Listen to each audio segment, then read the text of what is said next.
Bueno, empecé a trabajar en EMAS en 1989. EMAS llegó a un proyecto de trabajo con mujeres de la Ciudad de México. Yo estaba trabajando ya en el colectivo feminista Venceremos y bueno, ahí empezamos como la colaboración. Yo no tenía mucho conocimiento de las actividades de EMAS, pero desde un principio me gustaron. Y trabajo, pues hasta el momento he hecho varias actividades con las colegas de EMAS y pues nada, estamos en el 2025, ¿verdad? Ya hace un ratito. Pues como les comentaba, yo participaba en el colectivo feminista Venceremos y cuando llegó EMAS a Michoacán, pues obviamente por los temas que trabajábamos, pues nos conocimos todas. Y una colega, Maruja, me invitó a trabajar con EMAS. EMAS trabajaba la teología de la liberación. Yo era un proyecto de abogada feminista y en las comunidades, sobre todo las comunidades indígenas purépechas, pues era muy importante una abogada para defender los derechos humanos de las mujeres. Y ahí empezamos a trabajar. Quiero decir que también, bueno, yo soy de origen purépecha, mi padre es de Cherán, entonces también eso pues me llamó mucho la atención de trabajar con EMAS. Por cuestiones de tiempo no voy a decir todo, ¿verdad? Pero en un principio, incluso lo decía, ellas estaban trabajando con las comunidades indígenas, sobre todo las mujeres purépechas. Y cuando ingresé era porque había muchos problemas de violencia contra las mujeres, decíamos en aquel momento, en las comunidades purépechas y requerían a una abogada para casos pues muy complejos y paradigmáticos. Yo estaba estudiando leyes en ese momento y empecé a trabajar en eso. Después hicimos varias cosas, el primer encuentro de mujeres purépechas en Pichátaro. Después estuve también haciendo una investigación en Cherán y en Pichátaro. Salió un libro que se llama, un librito, folletito que se llama Mujer Indígena, Mujer Purépecha, que digo, más allá de la investigación que yo había hecho para el Colegio de México, estaba haciendo mi posgrado. Ese libro vale muchísimo la pena porque en él está la primera declaración de la mujer purépecha, perdón, la primera declaración del pueblo purépecha como un pueblo originario. Entonces me parece muy importante. ¿Qué más he hecho? Algo también fundamental, les estoy hablando que los puntos claves es una investigación que hicimos como resultado de unos talleres que hicimos en una comunidad rural aquí en Michoacán y de ahí detectamos casos de violencia por razones de género con varias de las mujeres del pueblo, sobre todo con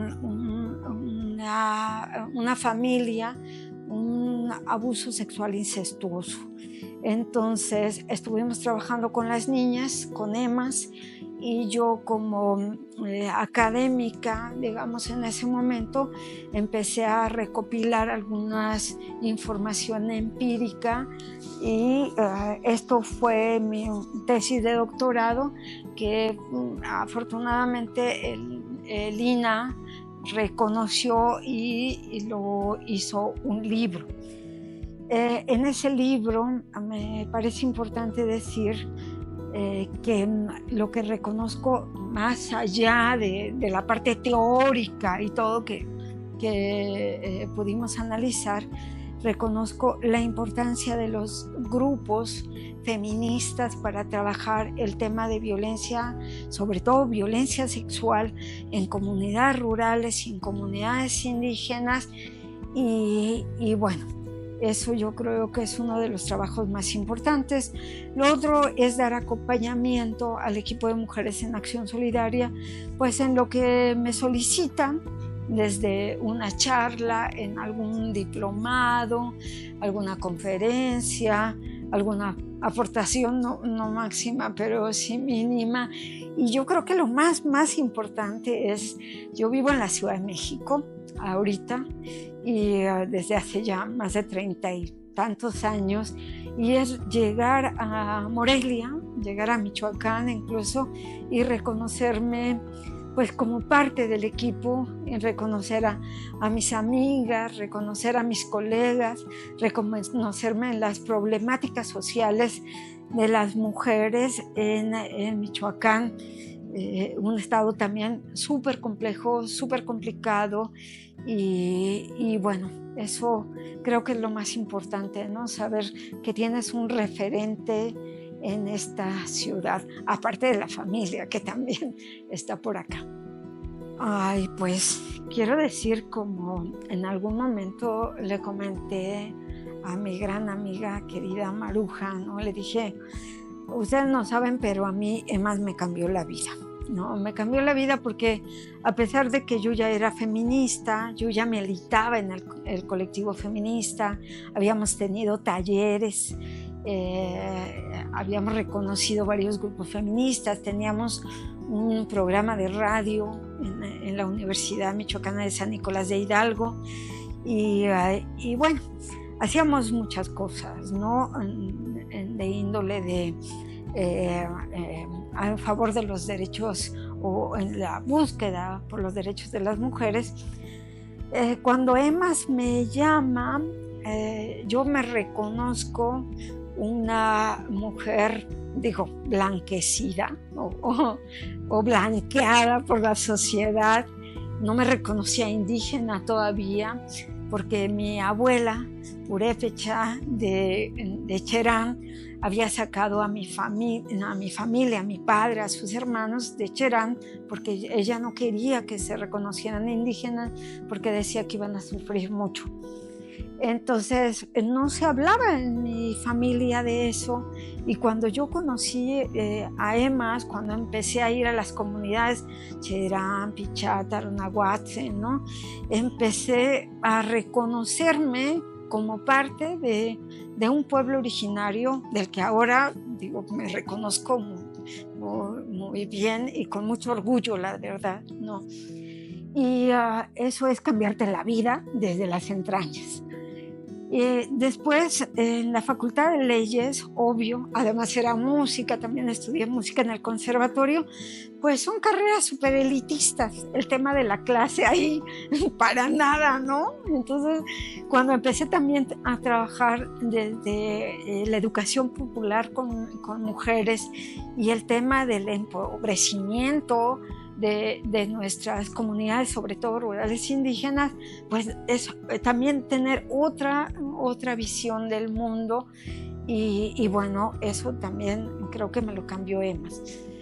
Y lo otro que también es súper importante es reconocerme en un colectivo que tenía trascendencia local, que tendría trascendencia nacional y que también tenía trascendencia internacional.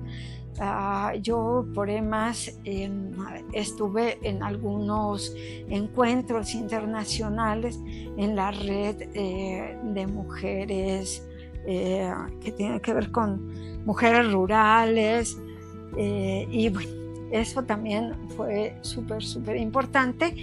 Y como yo decía, bueno, la tesis que en lo empírico fue una de las primeras tesis de doctorado y de uno de los primeros libros en México en donde hablábamos de un abuso sexual incestuoso desde una teoría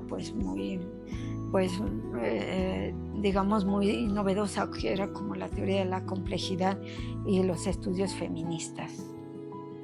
Yo hasta el momento como académica insisto en que en México y otros países de Latinoamérica no existe esta gran ruptura entre la academia y los movimientos de mujeres y los movimientos feministas de mujeres, o que si existe no debería de existir.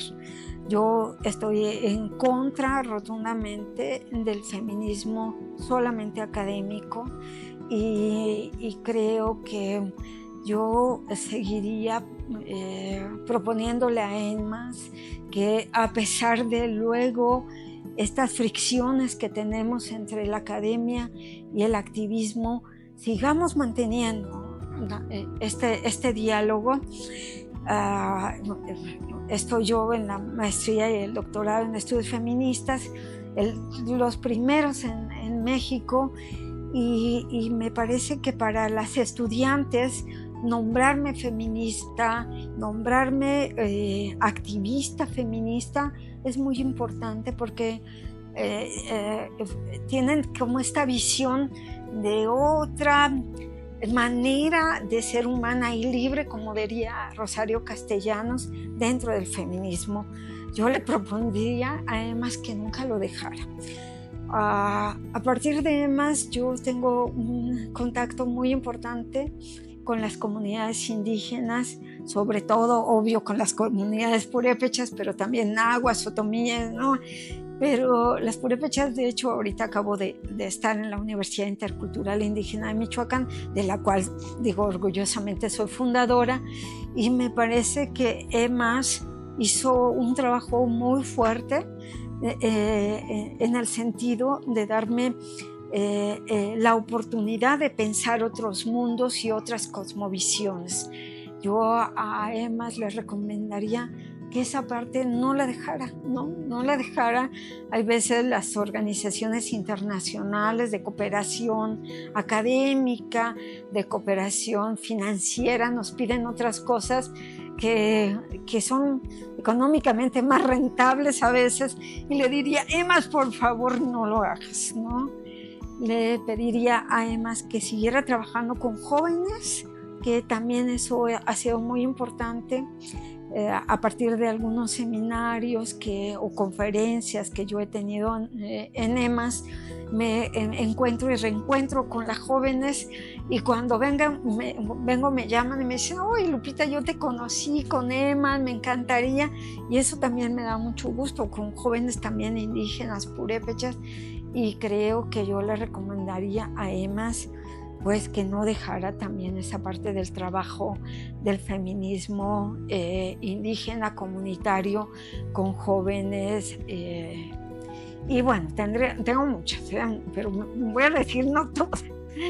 Pero me parece que los grupos feministas, no solo EMA, obvio, con mi trabajo pues tenemos un mapeo, ¿no?, de los grupos, y tenemos un gran problema porque cada vez hay menos financiamientos. Hay financiamientos para lo que quieren las compañías internacionales o los gobiernos, ¿no?, que se haga en el feminismo, incluso actividades que no van con las políticas y prácticas y ideologías y reflexiones epistémicas del feminismo, porque el feminismo es una epistemología, ¿no? Y a veces accedemos, y me parece que no podemos hacer eso, y que para eso sí necesitamos seguir trabajando en red, ¿no? Además, una de las cosas que me enseñó es que tenemos que trabajar en red. Hemos hecho algunos esfuerzos para trabajar, por ejemplo, la red en contra de la violencia en las instituciones de educación superior. Eso me lo planteó EMAS en algún momento como una posibilidad. Eso no lo podemos soltar.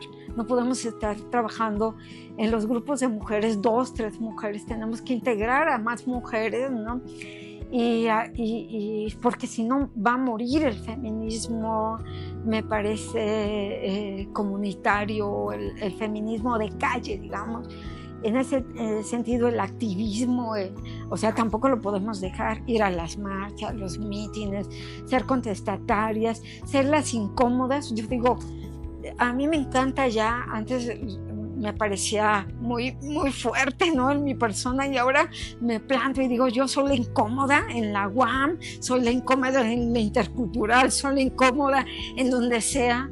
Asumir este tema de la incomodez me parece muy, muy importante, porque tiene que ver con lo contestatario que tiene el feminismo desde las entrañas y bueno, crecer, ¿no? Crecer, multiplicarnos en un abrazo, en un afidamento, como diría el feminismo italiano.